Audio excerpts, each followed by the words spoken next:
E aí galera, tudo bem com vocês? Estamos de volta aqui para mais uma aula da nossa disciplina Desenho 3 e hoje, como eu já havia adiantado para vocês, o objetivo é trabalharmos com a pintura digital dessa peça, dessa obra. Primeiro aviso, o objetivo não é fazer igual, até porque os pincéis que eu vou utilizar e os procedimentos não são iguais ao que eu utilizei na figura original. Eu já havia dito para vocês que eu havia criado essa imagem, né, essa peça usando o Procreate lá no iPad. Lá eu tenho outros pincéis, aqui no Photoshop é um outro procedimento, uma outra forma de trabalhar, mas algo muito similar, algo muito parecido, tá? Então o objetivo não é deixar igual, é a gente ter isso aqui como uma base, como uma referência e utilizando as ferramentas que nós temos, chegar num resultado aproximado. O que eu quero dizer com isso? Que não necessariamente, né, toda vez que vocês forem trabalhar, vocês vão ter que chegar com um resultado igualzinho ao que vocês têm em uma referência. O objetivo nunca deve ser esse, e sim você compreender todo o processo, né, de criação, de concepção do seu projeto de arte e chegar num resultado que lhe agrade e que agrade ao seu cliente, tá bom? Então é isso, tendo essa imagem aqui como base, vamos agora para o Photoshop criar um documento que nos ajude a desenhar isso aqui, tá? Uma casca inicial para a gente começar. Existem vários presets aqui já bem configurados para que vocês possam começar os projetos de arte de vocês.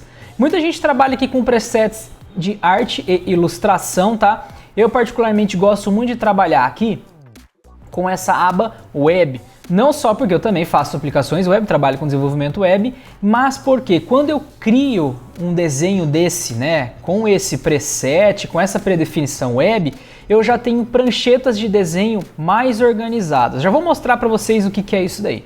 Então eu vou pegar aqui esse primeiro mais comum e vou colocar a resolução de largura para 2000 e de altura para 2000. Não vou mudar aqui a questão de resolução de pixel por polegada, tá? O objetivo não é imprimir isso aqui, por exemplo, então eu vou deixar com 72 pixels por polegada aqui para nós que vamos fazer games, tá ok.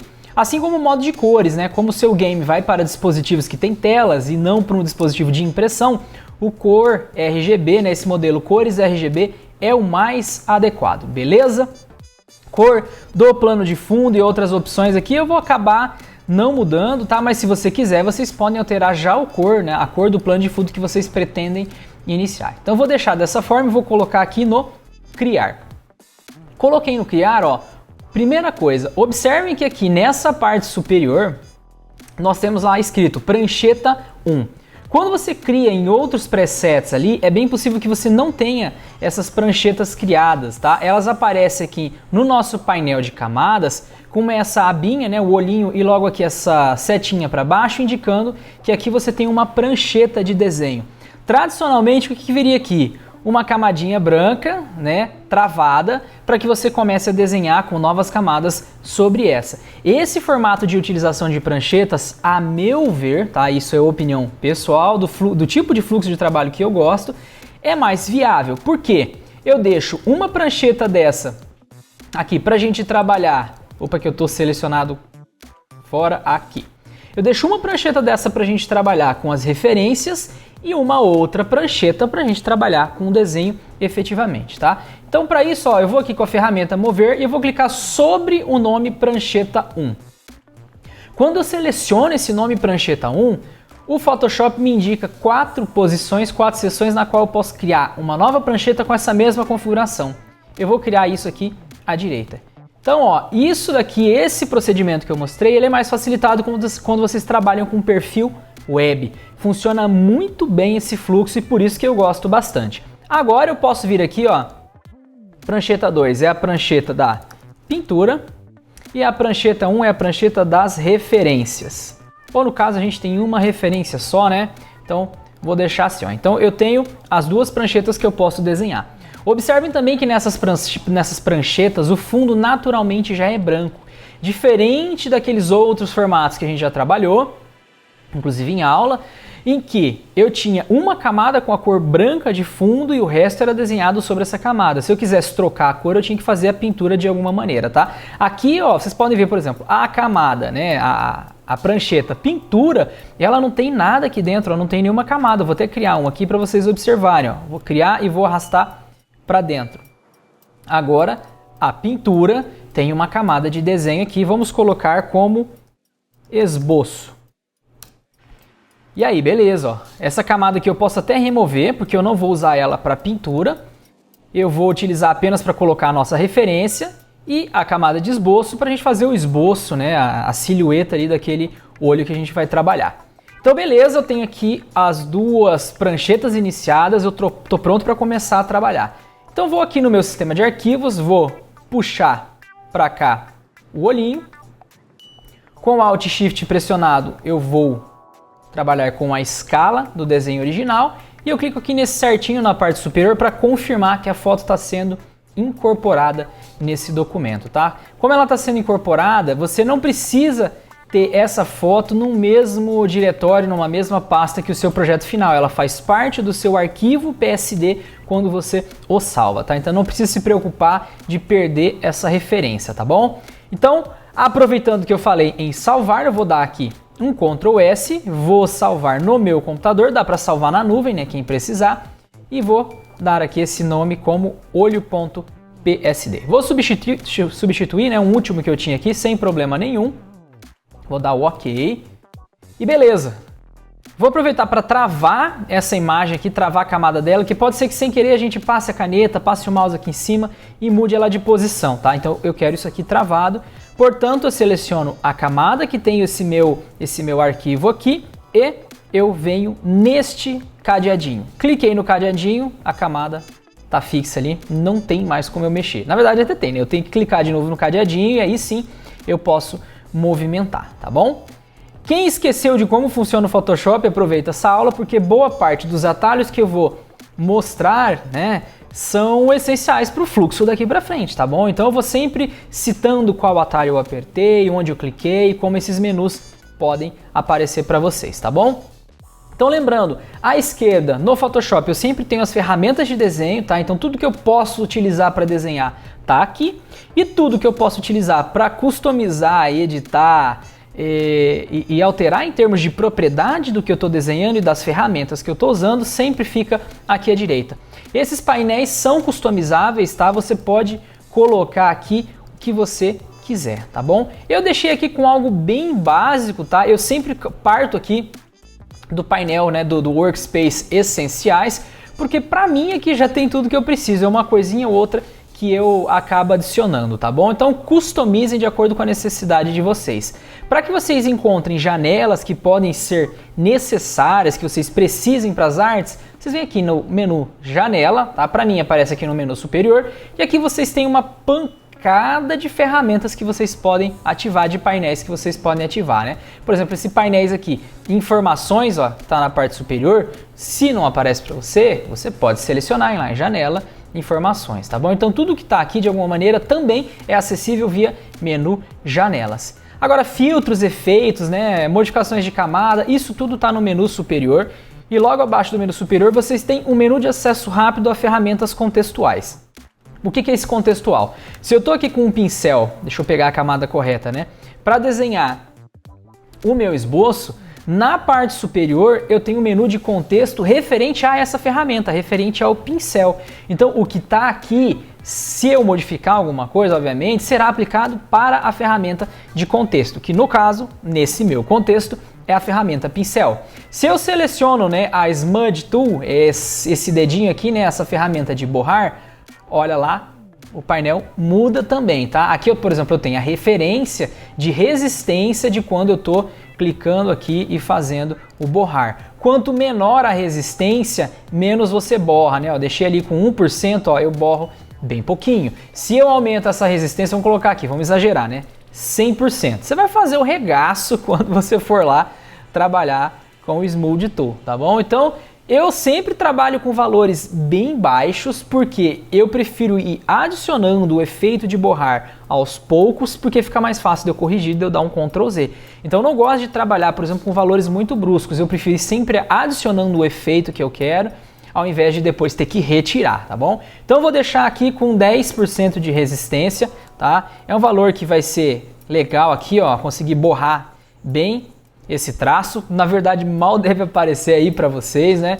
Mas se eu apertar menos, trabalhar com menos pressão na caneta, que eu estou controlando na caneta, eu consigo melhorar esse controle, tá bom? E para que isso aconteça, quem tá aí com a canetinha, fiquem atentos a esse menu aqui na parte superior, tá? Esse menuzinho contextual aqui, ó, permite que você controle a pressão da caneta utilizando a ferramenta que você tem aí à mão, que no caso é uma caneta digital, tá? Então a pressão pode ser controlada com a ativação desse item aqui, tá? Até tá colocado ali, né, ó, sempre use pressão de tamanho. Quando desativada, deixa que ele volte ali, né? A pré-definição de pincel controla a pressão. Então eu gosto de deixar isso aqui sempre ativado, porque se eu pressiono bastante, eu borro bastante. Se eu pressiono pouco, eu borro pouco. Então essa ideia é que vocês consigam controlar. É importante que vocês façam alguns exercícios de traçado também, para que vocês consigam controlar melhor a caneta que vocês estão utilizando, tá? Dependendo de marca, né, de fabricante, isso muda bastante, tá, gente? Então, tentem se adaptar com relação a valores usando a ferramenta que vocês têm. De repente, trabalhar com a resistência de 10% não é suficiente para suas configurações de caneta, né? Uma caneta da Wacom, da Ruion ou de outras marcas. Então, vá fazendo testes e vá se adaptando, tá? Então, não existe um número mágico. Ah, professor, qual que é o melhor número de resistência para você colocar ali em termos de percentuais? Professor, quanto eu deixo de fluxo e quanto eu deixo aqui de opacidade para o meu pincel? Isso tudo é muito relativo para o seu estilo de desenho, relativo por como você trabalha, tá? Então vai muito do teu fluxo. Então se adapte e tenha os seus próprios valores, tá? Os valores que eu vou colocar aqui podem servir, obviamente, para vocês em termos de referência para que vocês possam começar, né, ter um ponto de partida, tá bom? Obviamente, para quem ainda não definiu esses pontos de partida. Então beleza, vamos lá. Zerei aqui, então vamos começar. Como eu disse para vocês na aula anterior, esse processo todo que eu fiz no iPad, eu fiz diretamente sem um esboço, tá? Eu já peguei um pincel com uma textura. Hoje eu não vou trabalhar com pincel com textura com vocês, eu vou mostrar pincéis simples e básicos que o Photoshop já traz.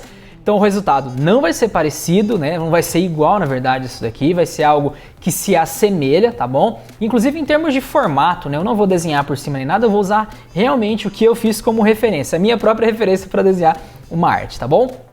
Então é isso. Vou com pincéis mais simplificados, tá bom? E lá, como eu desenhei só com pincel, hoje eu vou mostrar um procedimento um pouco diferente. Eu vou fazer um esboço para que a gente consiga compreender um pouco mais do posicionamento desses elementos. Eu não vou falar ainda sobre os princípios anatômicos, tá? Mas vou dar algumas noções bem breves aqui para que vocês consigam posicionar e não criar algo que tenha alguns fatores de perspectiva distorcidos, tá bom? Então é isso, estou aqui com a minha ferramenta agora. Pincel fica aqui à esquerda, né? Esse pincelzinho aqui. E ele também pode ser acessado pelo atalho B do teclado para quem não lembra, tá bom? Então acessei o meu pincel e aqui na parte superior, nesse menu contextual, eu tenho bem pequenininho aqui um número 5 indicando qual é o tamanho desse pincel no momento. Eu tenho essa setinha pequenininha que também me mostra, deixa eu só tirar esse painel ali, né? Senão vai atrapalhar a gente. Agora eu tenho o painel que mostra quais são os pincéis que eu tenho aqui para utilização. Depois eu passo essa aba aqui para vocês de pincéis gerais, porque são os pincéis tradicionais do Photoshop. Se vocês não tiverem aí, eu passo para que vocês possam utilizá-los, tá? A ideia é trabalhar hoje com esse redondo duro, porque ele vai ajudar a trazer um pouco de textura, porque como as arestas são mais duras, a intersecção dessas arestas vai criar graus de textura na sua imagem. Se vocês trabalharem, né, com um pincel redondo macio, deixa eu só aumentar um pouquinho o tamanho dele aqui, eu coloquei um valor errado lá. Deixa eu clicar fora, porque senão ele vai ficar digitando o atalho. Por que ele deu errado ali, né? Porque eu estou apertando no meu teclado aqui o fecha chaves e fecha colchetes para aumentar o tamanho do pincel. Esse é um atalho, tá? Talvez no teclado de vocês seja diferente, tem a questão dos acentos ali que mudam de um teclado para outro. No meu aqui é o fecha chaves. E eu consigo aumentar com fecha chaves e diminuir com o abre chaves e abre colchetes. Ali, quando eu comecei a digitar, isso estava sendo digitado como valor na caixinha de tamanho do pincel. Então fechei aquela caixinha e vim aqui para fora para utilizar. Esse pincel que eu estou usando aqui, que é o macio, ó, eu vou pressionando um pouquinho e aos poucos eu vou pressionando mais, ó. Ele tem as bordas macias, ele tem suavização de bordas. Então é esse tipo de efeito que eu quero.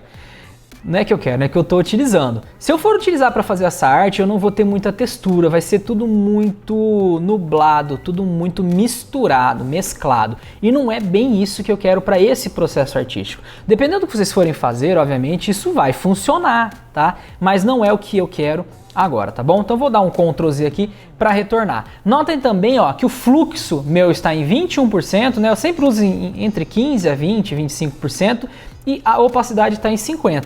Então eu estou pressionando bastante aqui a minha caneta e é esse o resultado que eu estou tendo, tá? Se eu trabalhar com valores diferentes, ó, por fluxo 100% e opacidade 100%, aqui eu tenho a totalidade. Então vocês podem ver que esse pincel tem as bordas muito suavizadas. Não é o resultado que eu quero, que eu espero. Então vou voltar a opacidade aqui para 50% e o fluxo eu vou deixar em 20, 15, 20%. Vamos deixar em 20 por enquanto. Aqui também nós temos a opção de suavização. Eu vou mostrar ela para vocês, porque isso vai ajudar vocês se vocês precisarem trabalhar com line arts, tá? Então eu vou colocar aqui, primeiro vamos fazer sem a suavização, né? Então, ó, se eu faço esse traço aqui, bom, deixa eu trocar o pincel, senão vai ficar esquisito. Então vou trocar aqui para o redondo duro. Beleza. Então, ó, se eu faço um traçado aqui, ó, tô usando a pressão da caneta, tá? Esse traçado tem sim um arredondamento, eu consigo controlar, mas quando vocês forem fazer algum traço mais longo e vocês estiverem fazendo devagar, vou fazer devagar aqui, ó. A tendência de alguma maneira é que vocês percam essa linha de traçado com o tempo. Ele não fica retinho, né? Um exercício até que eu já falei para vocês é trabalhar com esses traços aqui de forma mais rápida, tentando fazer traços retos. Então, aí sim você consegue, né, uma retidão maior, uma estabilidade maior, traços mais confiantes, tá? Mas não vem ao caso agora. O que eu quero dizer? Vocês podem mudar essa confiança do traço aumentando a suavização. Quando eu estou fazendo esse traço agora, vocês podem ver até que tem um delay com relação ao pincel, porque o Photoshop corrige o seu traçado, tá? Então, para criar uma line art, essa opção é legal caso você não esteja com a mão mais estável, com traço mais confiante, tá bom? Então vocês podem utilizar isso daí dependendo do contexto.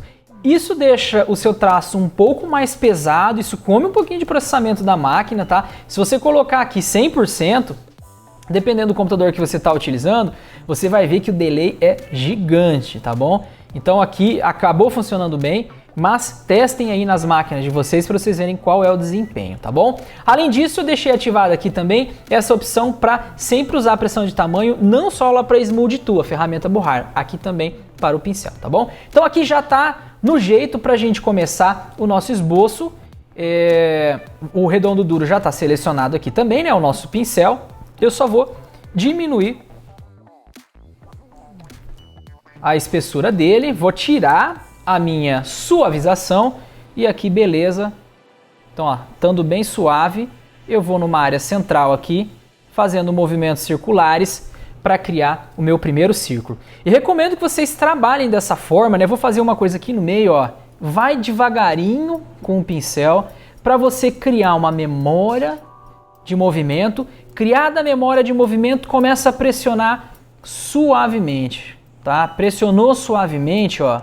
Aí você consegue criar um delineado da forma que você quer. Aqui não precisa ser um círculo bem redondinho, tá? Vocês não precisam cair nessa pira por enquanto. Como exercício, depois vocês vão lá, né? Falar, ó, vou tentar fazer um círculo bem certinho. Então vocês vão pegando, trabalhando com o traçado de vocês para chegar num círculo. Aqui eu fiz bem porco também, né, gente? A ideia é que a gente capriche mais nos exercícios, tá? Façam exercícios que isso vai ajudar vocês. Apertei o atalho V do meu teclado só para reposicionar esse círculo que eu acabei criando, tá? Porque esse é o meu esboço. Uma outra forma de começar, caso vocês queiram, é utilizar as formas geométricas que estão aqui. Eu não recomendo, porque como a gente vai trabalhar com pintura, é ideal que vocês dominem a caneta, tá? Então, tem outras formas de começar para fazer bem redondinho? Tem, claro que tem. Tá cheio de ferramenta aqui para isso, beleza? Então tá, aqui criei essa primeira bolinha. Além dessa primeira bolinha, na parte central, eu vou fazer um traço aqui para que eu tenha um delineado que me mostre qual é o centro de observação para que eu consiga posicionar esse meu olho, tá? Vocês podem observar, né, que com relação à figura ao lado, ó, aquela bolinha do olho está mais ou menos nessa posição. tá bom? Tem que fazer igualzinho? Não, gente, pelo amor de Deus. Eu só quero dizer para vocês que, se vocês forem trabalhar com princípios anatômicos, você vai precisar de guia. Não tenta fazer no olho, tá bom? Porque você vai errar na proporção. Aí, para trabalhar com a proporção, existem diversas metodologias, diversos autores que propõem coisas diferentes.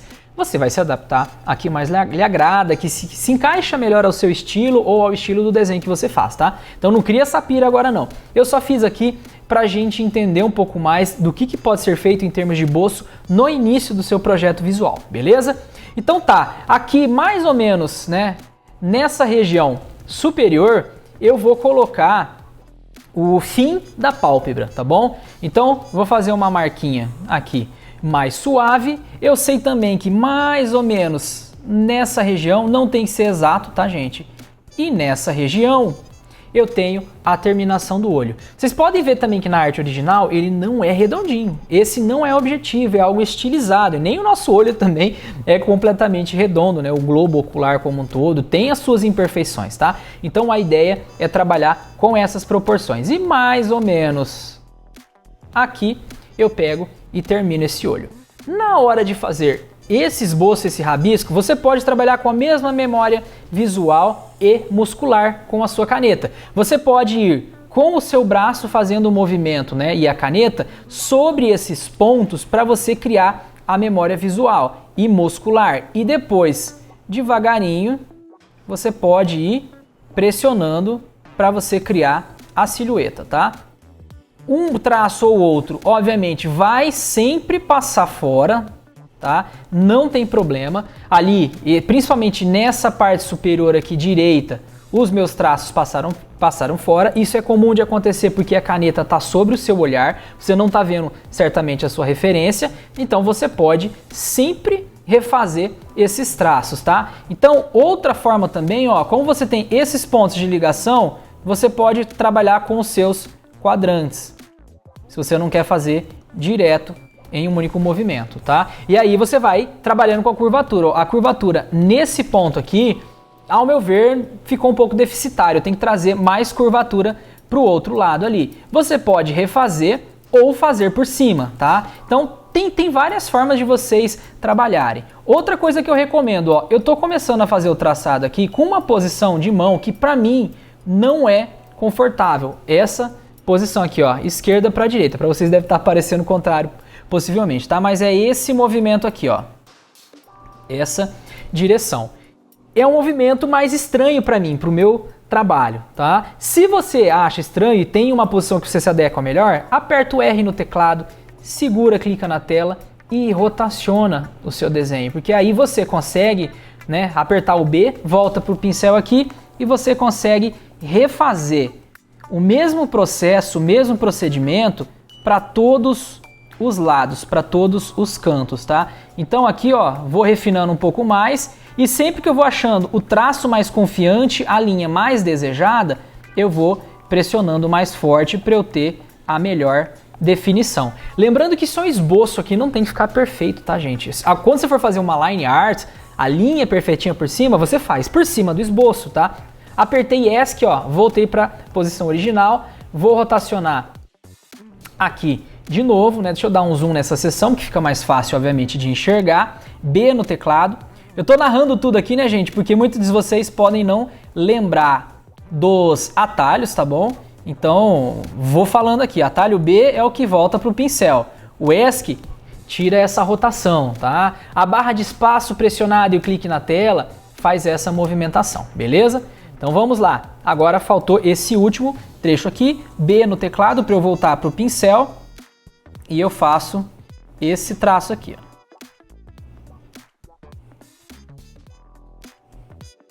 ó. Saiu um pouquinho ali, né? Deixa eu voltar. Vocês podem ver que eu não estou mais acertando aquele ponto lateral e superior, até porque eles são só uma referência, né, gente? Então não tem que fazer nada perfeitinho, tá? Não está completamente simétrico nem nada disso, mas é o nosso esboço, tá bom?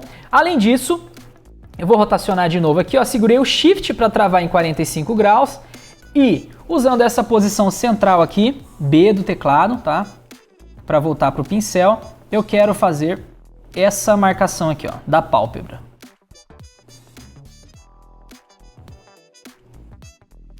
Beleza? ESC para voltar para essa posição aqui. Se você jogou aqui, ó, por exemplo, né, a abertura aqui tá um pouquinho maior, dá para refazer, não tem problema nenhum, tá, gente? Vai lá, rotaciona de novo, né? Tô dando uns Ctrl Zs aqui. Volto B do teclado, né? E posso fazer a mesma técnica daquela hora, ó. Se esse é o ponto central e aqui eu tenho essa divisão de encontro da pálpebra, eu posso trabalhar com a mesma metodologia aqui, ó. Faço esse traçado. Rotaciono, né? R do teclado, Shift de novo. B no teclado agora para vir para essa posição aqui e pegar o pincel. E eu faço esse traçado aqui. Feito esse traçado, aí eu passo por cima para criar uma linha mais confiante, né? Deixa eu apagar um pedacinho aqui, ó, para fazer algumas correções. O atalho para borracha é o E do teclado de vocês, tá? Apaguei mais do que deveria aqui. É até estranho um pouco desenhar falando, tá? Vou me adaptando um pouco a esse modelo aqui, tá bom? Então aqui ficou faltando mais para cá, não tem problema, porque depois a gente vai pintar por cima, tá bom? Então ESC e Ctrl 0 para eu ter essa visão de 100% da tela. Aí beleza, ó, é que eu usei esse ponto aqui também, né? Não tem problema, vai funcionar também, mas se vocês quiserem a ideia à perfeição, vocês podem pegar e usar esse outro ponto e fazer as correções aí no de vocês, tá certo? Beleza, agora eu vou para a parte interna, tá? Então eu quero o olho mais ou menos aqui, então você pode pegar essa medida e depois duplicar para a parte superior, tem como fazer isso tudo isso. Então aqui eu vou pegar mais ou menos esse ponto e mais ou menos esse ponto para eu criar aquela outra seção. Então eu estou marcando tudo, tá, gente? Para vocês verem o procedimento. Quando você vai pegando o jeito da coisa, você não precisa toda hora marcar tudo, beleza? Aqui, ó, seria um outro caso que vocês poderiam também, ó, trabalhar aqui com a memória muscular para fazer esse círculo, tá? Nesse caso eu vou usar as duas técnicas aqui, ó.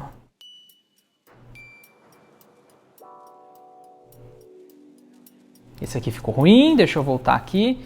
E esse aqui um pouquinho mais para cá, tá?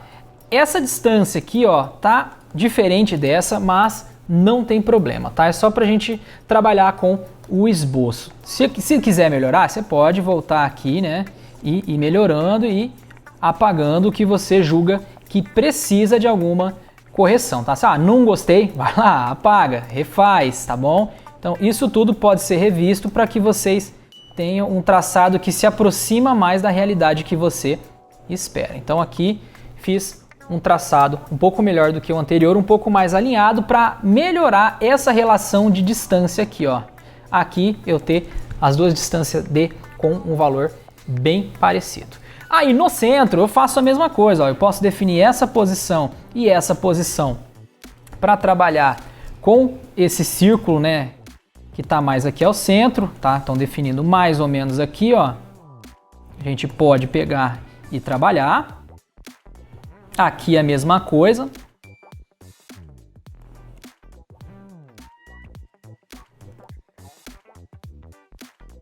ESC para voltar para essa posição. Vocês podem ver que aqui, inclusive, eles estão mais esse círculo está mais oval do que na nossa referência à esquerda, tá? Não tem problema, aqui é só para a gente testar. Mas se vocês quiserem que fique menos, ó, você pode estabelecer um novo ponto aqui para poder arredondar, tá? Aí vai de estilo para estilo, tá bom? Então, ó, você pode fazer alguma coisa nesse sentido aqui.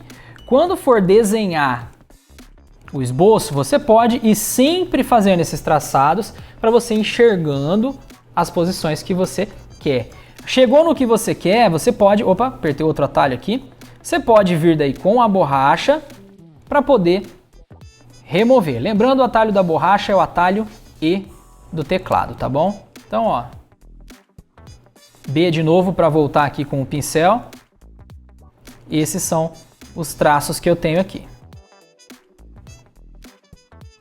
Repassando mais alguns aqui só para aumentar a visibilidade.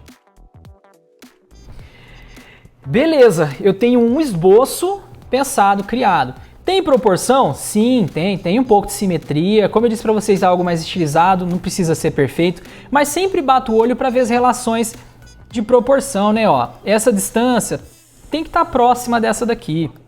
Essa distância que está aqui tem que estar próxima dessa distância. Vá fazendo essas relações de tamanho, tá? Então aqui eu tenho a arte do esboço. Agora, com o esboço definido, né, com essa camada de esboço criada, aí eu passo para um processo de pintura. Nesse processo de pintura eu vou trabalhar primeiro com o conceito de blocagem. O que é essa blocagem? Eu vou criar os blocos que compõem a base da pintura. Eu não vou sair já pintando direto. Quando eu fiz no iPad a arte original, eu já saí pintando porque era uma decisão artística para aquele momento. Aqui para você que vai estar começando, está com um pouco menos de experiência, vá fazendo a blocagem, vá de pouco a pouco. Aliás, eu poderia ir sempre trabalhando dessa forma, né, para que a gente crie esse padrão. Então a ideia é blocar isso tudo que está aqui. Agora, para criar o bloco, eu vou separar uma série de camadas por seções. O que seriam essas seções? Eu tenho aqui, ó, a base do olho, que está ali a pele, a luz e a sombra, toda a iluminação em si da cena, colocada aqui nessa área. Isso é uma camada. Quando eu for trabalhar a pálpebra, ela está sobre essa base, que é aquela parte mais branca do olho. Aqui eu tenho uma outra área, provavelmente uma outra camada. Aqui, mais uma camada. A pálpebra em si, separadamente, uma outra camada, tá? Então, para tudo isso, eu tenho que criar blocos. Essa é a blocagem. Eu vou criar esses blocos e depois, em algum momento, eu vou mesclando eles de alguma maneira. Isso facilita o processo de pintura, tá? Um exercício legal é fazer isso sem a blocagem. Pega e desenha e pinta por cima, porque é isso que aconteceria no mundo real, numa tela de pintura. Tá? Ali você não pode muito ficar criando blocos, dando Ctrl Z, trocando o pincel com B, apagando com E. Não é assim que funciona na vida real. Aqui a ferramenta ajuda, obviamente, tá? Então, se você tivesse com uma tela e com as cores, como você pintaria? Essa é a ideia, isso é um exercício, tá? Aqui, como a gente quer melhorar esse fluxo e editar o desenho de forma mais tranquila, beleza. Se utilize aí das camadas, blocagem por camadas, tá bom? Isso então agora vai ficar para a nossa próxima etapa de aula, tá bom? Essa é a etapa de esboço, finalizamos ele aqui, não vou fazer line art porque eu vou trabalhar só com o conceito de pintura, esse esboço vai servir como base para o processo de blocagem, beleza? Então é isso, o próximo passo, trabalhar com a pintura digital.